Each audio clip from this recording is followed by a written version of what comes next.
अंधेरे को प्यार करने वाले लोगों के अंदर अंधेरा भरा हो, क्या फर्क पड़ता है, लेकिन मेरे अंदर नहीं, ये मुझे देखना है। धर्म उस बाउंड्री तक जा सकता है, लेकिन उसके पार जैसे ही गया वो अधर्म में चला जाता है। वार्ता माने अर्थ और अनर्थ।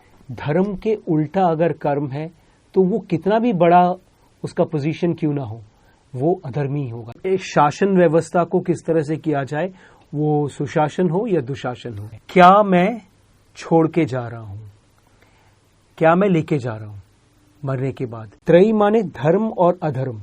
ये जो माइंड है, मन है, और ये जो शरीर है, इसका जो गुलामी है, इसका जो अधर्म पोर्शन है, उससे आपको निकलना पड़ेगा, क्योंकि आत्मा लेवल में अधर्म नहीं है। मन और शरीर लेवल से निकलना जब होगा तभी आत्मा लेवल में जा सकते हैं, नहीं तो आत्मा के बारे में बड़ी बड़ी बातें और सतयुगी विद्या को आपको दूंगा अर्थशास्त्र के माध्यम से।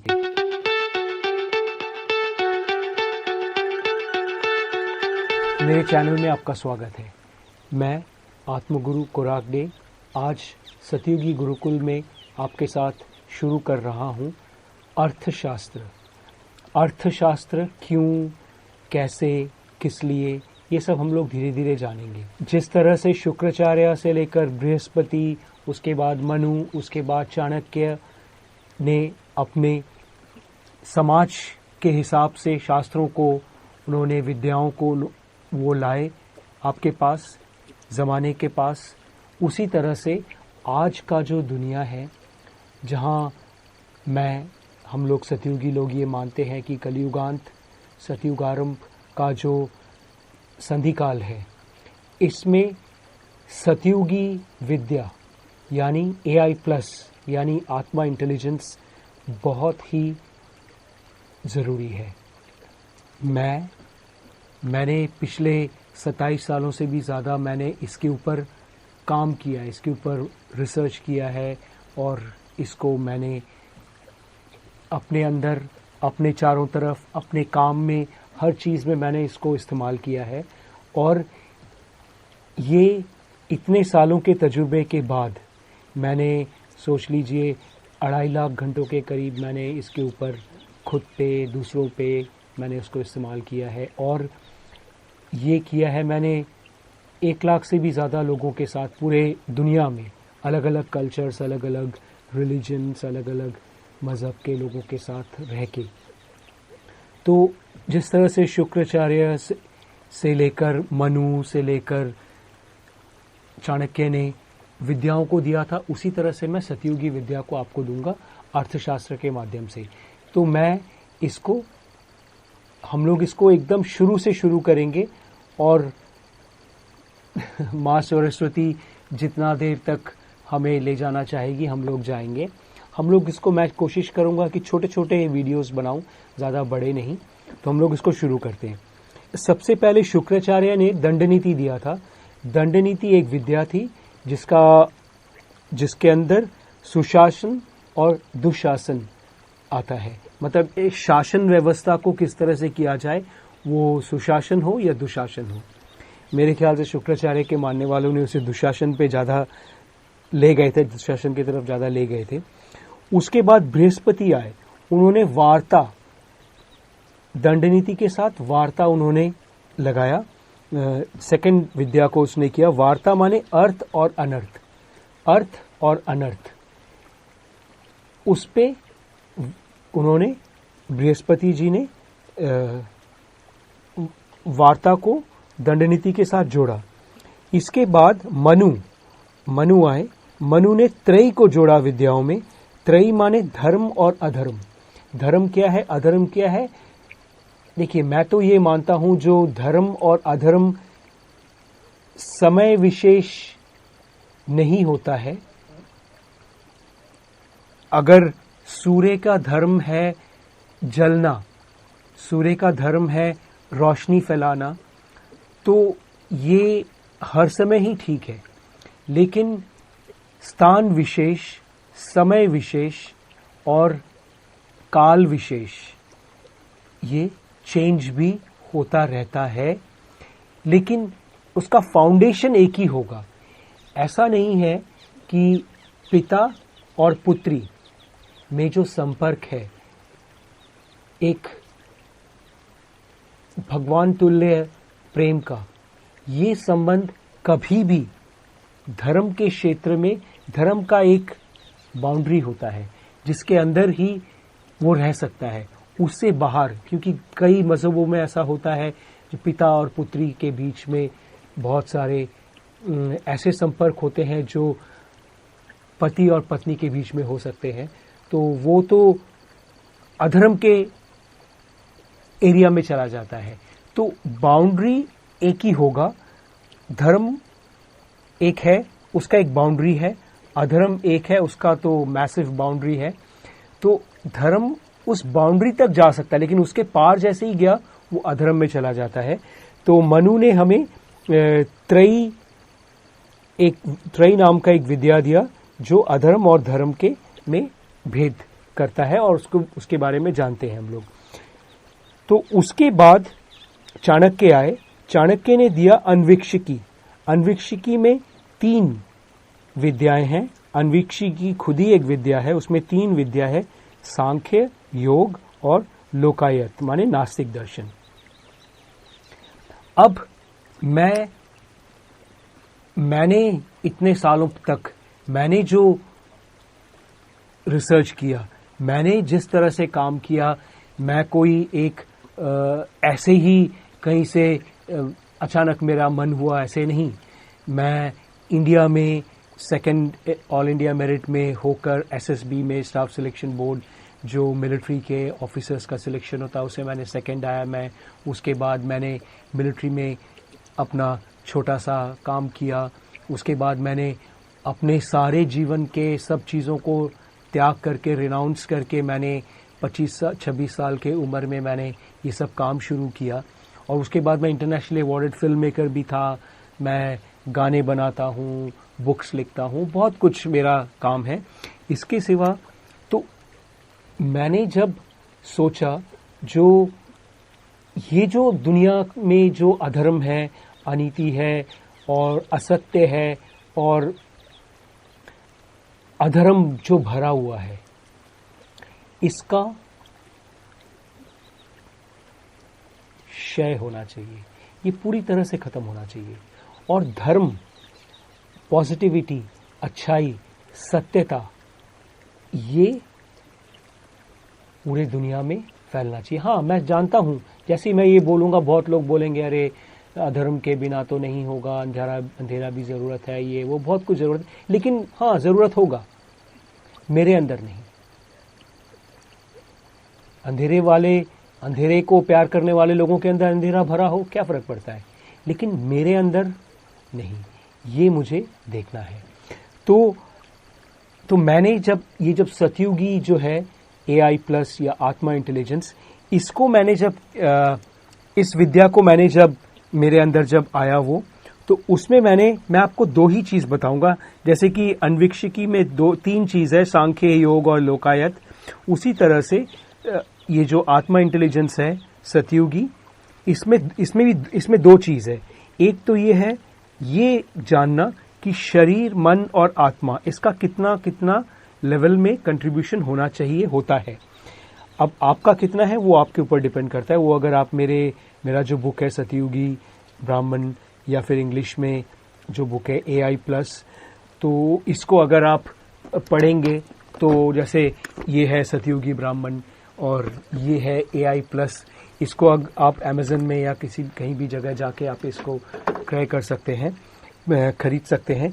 इसमें जब आप पढ़ेंगे तो उसमें और डिटेल में होगा कि शरीर का हिस्सा एक मनुष्य के जीवन में होता है 5%, मन का हिस्सा होता है 15% और आत्मा का जो हिस्सा होता है वो होता है 80%। डिटेल्स बाद में।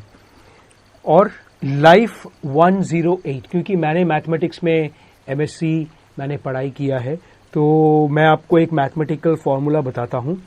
Life 108 is equal to learn 15 plus live 20 plus love 40 plus leave 33। Life माने जीवन, पूरा जीवन 108 इज इक्वल टू लर्न यानी ज्ञान 15 उसमें है। और लिव यानी संस्कृति, एक संस्कृति के माध्यम से हम लोग जीते हैं, तो संस्कृति का है 20%। एक मानव संस्कृति, क्योंकि राक्षस संस्कृति और आसुरिक संस्कृति तो बहुत है, लेकिन मानव संस्कृति जो है, एक आदर्श मानव, एक धर्म पर चलने वाला मानव, एक सतयुगी मानव का जो संस्कृति है वो है, वो जो लिव मतलब उसमें जो जीना है वो है 20। और उसके बाद है लव 40 यानी परोपकार। लव माने परोपकार, निस्वार्थ परोपकार पर। और चौथा है लीव 33 माने लव 40 है प्रेम। लव माने प्रेम आपका सबके साथ, डिटेल्स बाद में। और लीव माने परोपकार, माने क्या मैं छोड़ के जा रहा हूं, क्या मैं लेके जा रहा हूं मरने के बाद अपने परोपकार, अपने किए हुए सुकर्म, जो फाउंडेशन भी जिसका सुकर्म ये नहीं दिखाने का नहीं, वो दैट इज 33। तो ये 108 का 4 डिवीजन है।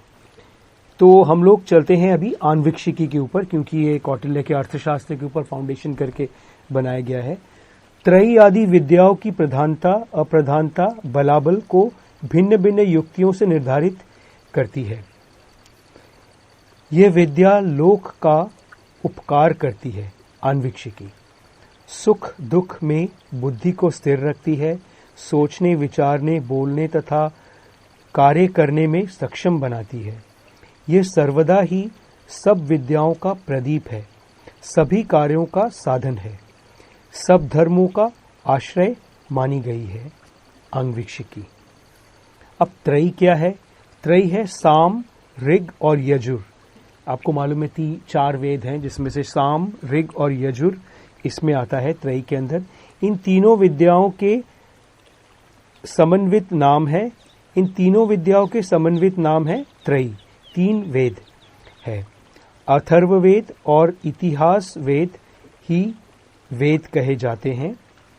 6 वेदांग है, शिक्षा, कल्प, व्याकरण, निरुक्त, छंदो विचिति, जिसमें विचिति का मतलब है विचार या विवेक, और छठा है ज्योतिष। त्रयी में जो निरूपित धर्म है वो है 4 वर्णों और 4 आश्रमों को अपने अपने धर्म या कर्तव्य में स्थिर रखने के कारण लोक का बहुत ही उपकारक है। ये जो भी विद्याएं हैं, ये सभी विद्याएं, ये जो भी विद्याएं हैं, इन सभी विद्याओं को चाणक्य जी ने इन सभी विद्याओं को एकत्र किया था। उन्होंने भी सिर्फ ज्ञान से नहीं, ज्ञान प्राप्त किया, उसके बाद उन्होंने उसको कर्म भी, काम में भी लाए। और क्योंकि वो ये मानते थे कि एक शिक्षक के गोद में प्रलय एवं निर्माण एक साथ रहते हैं। तो ये तो एक डायलॉग हुआ, लेकिन इस डायलॉग को उन्होंने कर्मरत किया था। क्योंकि हम कितना भी अपने आप को ज्ञानी समझ ले, कितना भी अपने आप को समझ ले जो कि मुझे ये मालूम है, मैंने ये पढ़ाई किया है, मैंने इस स्कूल में जन्म लिया है, मैंने ये किया है, वो किया, बहुत कुछ किया है, लेकिन कर्म अगर नहीं है उस रूप, कर्म अगर उल्टा है ज्ञान के, सुज्ञान, धर्म के उल्टा अगर कर्म है, तो वो कितना भी बड़ा उसका पोजीशन क्यों ना हो, वो अधर्मी होगा। लेकिन ये तो कलयुग में ऐसा नहीं था, क्योंकि कलयुग में तो अक्सर हमने यही देखा है, जो जिसके जितने खराब कर्म हैं वो उतना बड़ा सेलिब्रिटी है। और अगर आपका ऑर्गेनाइजेशन, अगर आपका विचार अगर एक सेलिब्रिटी स्टेटस में है, जिसको सब मानते हैं, सब जानते हैं, तो मालूम चलता है जो कि उसके लिए जो लेके गया उसने बहुत सारे अधर्म के काम किए हैं। ये है, मैंने इसके ऊपर रिसर्च किया है। मैं किसी का नाम फिलहाल नहीं लेना चाहता हूं, लेकिन मैंने रिसर्च किया है। रिसर्च करके ही मुझे इतना, मतलब नासाग्र दृष्टि से मैंने मैं इतने डेडिकेशन के साथ मैं इस काम को कर सका, इतने सालों से 24 घंटे लगातार चारों तरफ अंधेरा और नाकामयाबी होने के बावजूद मैंने किया, क्योंकि उसका फाउंडेशन ही ये था जो एक ऐसा आदर्श मानव का एक स्थिति इस तरह से बना देना है कि अगर कोई मेरे जैसे आदर्श जीवन जीना चाहता है, अगर कोई आदर्श के बारे में learn, live, love and leave, ये अगर जानना चाहता है, अगर कोई जीवन को पूर्णतः यानी 108 कंप्लीट टोटल अगर समझना चाहता है, उसके ऊपर अमल करना चाहता है, उसे जीना चाहता है और आदर्श मानव बनना चाहता है, तब उसे सतयुगी बनना पड़ेगा। और सतयुगी बनना बहुत आसान है। सिर्फ ये जो माइंड है, मन है, और ये जो शरीर है, इसका जो गुलामी है, इसका जो अधर्म पोर्शन है, उससे आपको निकलना पड़ेगा। क्योंकि आत्मा लेवल में अधर्म नहीं है, आत्मा लेवल में अंधेरा नहीं है, आत्मा लेवल में अनीति नहीं है, झूठ नहीं है, आडंबर नहीं है। लेकिन ये जो मन का लेवल है और शरीर का लेवल है, ये आत्मा लेवल के ऊपर एक श्राउड, एक पर्दा लगा देता है, ऐसा पर्दा जिसको हम लोग भेद नहीं कर पाते हैं। तो मन और शरीर लेवल से निकलना जब होगा तभी आत्मा लेवल में जा सकते हैं। नहीं तो आत्मा के बारे में बड़ी बड़ी बातें और एकदम वाक्पटुता के साथ बहुत लोग बहुत कुछ बोल सकते हैं, लेकिन जैसे एक वृक्ष का परिचय उसके फल होता है, तो इसी तरह से इंसान का परिचय उसके द्वारा किए गए सुकर्म या अकर्म होते हैं। तो यही है। अब हम लोग अगले एपिसोड में जाएंगे। ये जो है अर्थशास्त्रम, कौटिल्य का अर्थशास्त्रम जो है सतयुगी फाउंडेशन पर, उसके हम लोग अगले एपिसोड में जाएंगे। और अगर आपने अभी तक इस चैनल को सब्सक्राइब नहीं किया है तो कर दीजिए ना, क्योंकि जितना आप सब्सक्राइब करेंगे, जितना आप इसे शेयर करेंगे, लाइक करेंगे, इसमें कमेंट करेंगे, जितना आप इसका साथ देंगे, साथ देना माने सिर्फ मन में नहीं, कर्म से भी साथ देंगे, उतना ही ये पूरे दुनिया के लोगों के पास पहुंचेगी। यूट्यूब के ज़रिए, इसके एल्गोरिथम के ज़रिए ये सब तक पहुंचेगी। इसलिए आप अवश्य करें और अवश्य इसको चारों तरफ इसको शेयर करें।